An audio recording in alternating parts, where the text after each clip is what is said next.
the weight of a name. The revolving doors spun slowly at the entrance of the Marlowe Grand Hotel in Des Moines, Iowa, their polished glass gleaming under the muted golden lights. It was an evening thick with the humid breath of early summer, the kind that pressed against skin and made the city's wide avenues shimmer like mirages. Into that slow, heavy atmosphere walked Savannah Whitmore, a woman whose presence rarely needed an announcement. She moved with a grace born not of rehearsed grandeur, but of deep, unshakable certainty. Her fitted slate-gray trousers and pale lilac silk blouse spoke of quiet refinement, not ostentation. She carried a single canvas duffel over one shoulder, her soft-soled loafers making no sound against the marble floor. There was no entourage trailing behind her, no visible markers of status, just the steady rhythm of someone who knew precisely who she was. Savannah approached the front desk where a young woman tapped her acrylic nails against a keyboard, half distractedly chewing on the end of a blue pen. She looked up with a perfunctory smile, the kind reserved for someone you've already decided to turn away. Checking in, the girl asked with feigned politeness. Savannah returned a warm but reserved smile. Yes, Savannah Whitmore. The receptionist's fingers flitted across the keys before her face stiffened, her smile faltering. She blinked once, quickly, as if trying to recalibrate.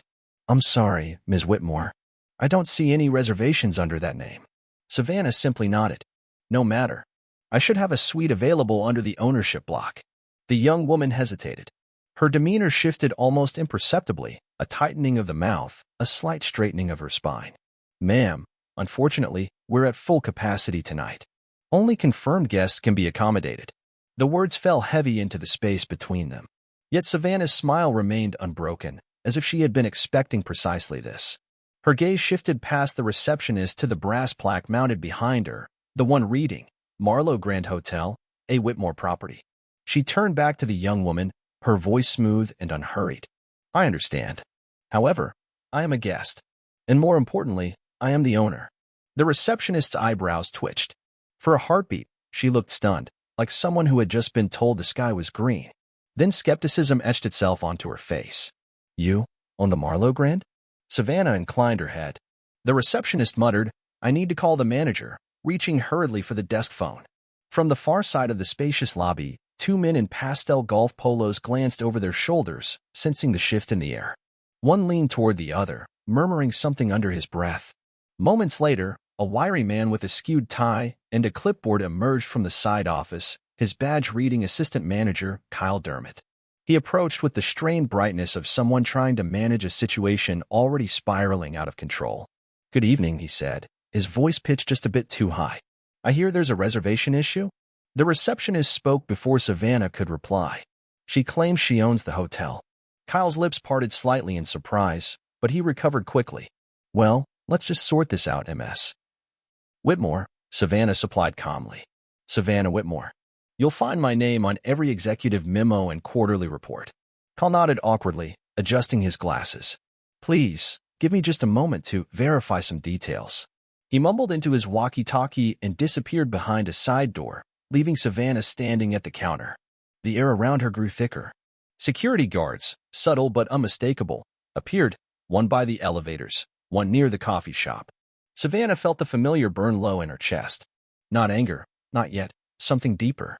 That gnawing recognition. Again, she thought. Again. She could have produced her ID. She could have shown the deed, the building permits, photographs of herself cutting the ceremonial ribbon at the grand opening 6 years prior. Instead, she stepped back slightly, retrieved her phone, and made a single call. A quiet call. 26 seconds. I'm being denied access to my property, she said plainly. Handle it. She tucked the phone away and waited. No pacing, no dramatic sighs. Just quiet, composed stillness. She was not performing for anyone's benefit. Minutes stretched thin. The receptionist typed furiously, likely Googling her name. A few guests whispered behind raised menus. No one approached. No apologies were offered. It always played out the same way. They believed they knew what ownership looked like, sounded like, dressed like. She didn't match their mental picture. And so, they doubted her. Savannah's mind flickered back to another hotel lobby in Milwaukee decades ago, when she had been shadowed by security because they assumed she didn't belong. It wasn't anger she carried now. It was the sheer exhaustion of repetition. The elevator dinged. Two men emerged in crisp suits, moving with urgent purpose. Savannah recognized them immediately. District Manager Adrian Cole and Regional VP Marcus Langley. Both paled when they spotted her. In a matter of seconds, the mood of the lobby shifted. Brent hurried forward. "Ms. Whitmore," he said breathlessly, "we sincerely apologize. There has been a grave misunderstanding." Kyle Dermott reappeared, flustered and unsure whether to apologize or disappear. Savannah remained silent. "The suite has been cleared for you," Adrian added quickly. "Driver rerouted. Espresso and fruit plate will be delivered to your room shortly." Savannah offered a polite smile. "Thank you." Still, she watched them. How swiftly their deference changed once they knew who she was. How different respect sounded when it was tinged with fear. Brent whispered sharply to Kyle, who blanched and nodded. The receptionist, Kayla, her name tag said, stood frozen, eyes wide with realization. Savannah allowed them to scramble. She wanted them to remember this. How they treated her when they thought she was nobody versus when they knew she was someone. Her room keys arrived. An apology wrapped in corporate efficiency. "You'll have 2 key cards," Brent explained, "and an incident report for your records. We've initiated a full audit of guest service protocols." Savannah nodded. "And her?" she asked, nodding subtly at Kayla. "There will be immediate retraining," Marcus said, "and a formal review process." Savannah's eyes were steady. "Good. Make sure it's real. Not just a script memorized under pressure." She took the keys, adjusted her bag, and walked toward the elevators. No dramatic exits. No raised voices. Just the steady presence of someone who had nothing to prove but refused to be erased. Her suite on the 12th floor smelled faintly of lemon oil and eucalyptus, a quiet retreat far removed from the frictions of the lobby. The espresso machine gleamed beside a neat stack of white china cups. A small card with her initials, SW, sat propped on the table beside a bowl of fresh berries and sliced kiwi. Everything was carefully arranged. Efficient. Respectful. But Savannah moved through the space with the eyes of someone checking for something deeper than cleanliness, purpose, presence, intention. She had designed this suite herself, from the curvature of the sofa to the hue of the drapes that mirrored the Iowa twilight. It was never just about decor. It was about what hospitality could mean when infused with humanity. When she sat on the edge of the bed, her back straight, her hands resting on her thighs, it wasn't to relax. It was to reflect. A soft knock at the door. Room service. A young man stood with a new cappuccino and an apology from the head chef, handwritten. He also mentioned, in a quiet tone, that a massage therapist had been scheduled, compliments of the hotel. Savannah accepted the cup and thanked him with a smile that didn't quite reach her eyes. When the door closed, she sipped slowly, eyes drifting to the city below. Grand Avenue bustled faintly beneath her window. Brick buildings and blinking streetlights. A city she hadn't meant to stop in. Her phone buzzed. A text from her executive assistant. "Everything moving. Do you want to go public?" Savannah stared at the screen. One tweet. That's all it would take. A single sentence, and the full power of perception would shift. National headlines. Op-eds. Apologies. She put the phone down. Not tonight. This wasn't about retribution. Not about public shame. It was about the quieter transformation that came from confrontation without combustion. By morning, the hotel had settled back into its usual rhythm. But inside the management offices, change was being negotiated, pushed, and written into new protocols. Savannah appeared at 6:30 a.m. sharp. Her attire was crisp. Ivory blouse, tailored charcoal pants, a watch that didn't glitter but commanded respect. She walked through the lobby like a current, drawing attention in her silence. Adrian and Marcus were already waiting in the small executive conference room behind the concierge desk. Kyle Dermott and Kayla Mendes were seated, fidgeting. An HR rep named Clara sat beside them, tablet in hand. Savannah didn't sit.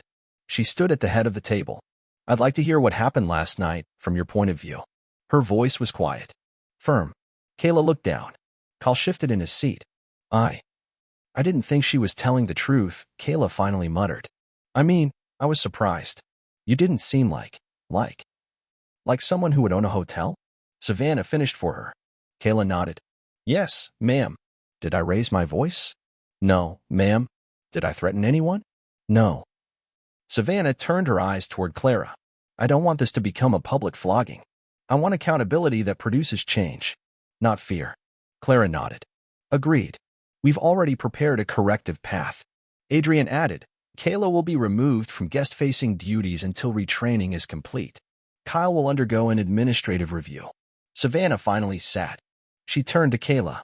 "How long have you worked here?" "4 months. In that time, Did you ever think about who built this hotel? Kayla shook her head. I just assumed. A company. Or a board. 17 properties, Savannah said softly. From Seattle to Miami. All created to redefine what accessible luxury means for everyone. Because I got tired of being invisible in spaces I helped create. She paused, letting the words settle. Why do people still not see me in my own lobbies? No one answered. Clara leaned forward. We'll be issuing mandatory inclusion training chain-wide. Not a checkbox course, something real. Empathy-based. Pattern recognition. Bias deconstruction. Savannah nodded slowly. Make sure of that. Include personal stories. Real words. No scripts. Kayla looked pale. Kayla looked as if she wanted to cry. Kayla, Savannah said gently, have you ever had a job where you felt unseen? Yes, she whispered. At a diner off I-80. No tips. Yelled at by cooks. Called kid by everyone. I felt small. Then help me understand how you looked me in the eye last night and decided I didn't belong. I don't know, Kayla whispered. You didn't look like someone who, say it, owns things. Savannah didn't flinch. That's what we're fighting. Not just ignorance. Assumptions. Stereotypes. Habits that go unexamined until someone holds up a mirror. Kayla nodded, eyes glistening. I'm sorry. I believe you, Savannah said. But this isn't about an apology. This is about the next person who walks through that door after me. Will they be seen? I want to be better, Kayla said. I know, Savannah replied. And I want to help you get there. She stood. The meeting ended. By mid-morning, a different energy flowed through the Marlowe Grand. Not fear. Awareness. Employees greeted guests more deliberately. Conversations dropped when Savannah passed, but not out of guilt, out of attentiveness. Savannah visited the staff room just after breakfast rush. Kayla sat alone at a back table with a blueberry muffin and a lukewarm cup of tea. I'm not here for drama, Savannah said, pulling out a chair. Just conversation. Kayla sat up, startled. Drop the ma'am, Savannah said softly. I was you once. A receptionist. Misjudged. Called sweetheart and honey by men who didn't know I was running their budgets behind the scenes. You started as a receptionist? Kayla blinked. In St. Paul. Night audit. After they told me I sounded too proper to be on the phones. Kayla laughed softly. That's wild. No, Savannah said. That should be normal. I'm not perfect. But I believe every guest deserves dignity, whether they look the part or not. And every employee deserves growth. Starting with truth. Kayla nodded. Thank you for talking to me. Savannah stood. I believe in second chances. I wouldn't be here if no one gave me mine. She walked out, feeling the room settle behind her. By early afternoon, Savannah returned to the suite to pack. A car was waiting downstairs. The door was open, held by the same doorman from the night before. Safe travels, Ms. Whitmore, he said, this time with reverence. You'll see me again, she replied with a smile. Inside her suite, everything was in order, except a small folded note on the nightstand. Miss Whitmore, thank you for your grace. I'll grow. Kayla. Savannah folded it once and tucked it into her purse. The drive to the airport was quiet. No radio. No small talk. Just the road sliding beneath her and the folded note in her hand. She looked out the window at brick houses and corner stores. She hadn't meant to stop in Des Moines. But maybe she was always meant to. Not for a board meeting. For the lesson. For the mirror. For the voice. For anyone who has ever stood in a room and had to prove they belonged. To those who are doubted, unseen, or dismissed before they speak. You don't need to yell to be heard. You need only to remember who you are. Let them feel uneasy. Let them wonder how they missed it. And make sure they remember you when they finally see you.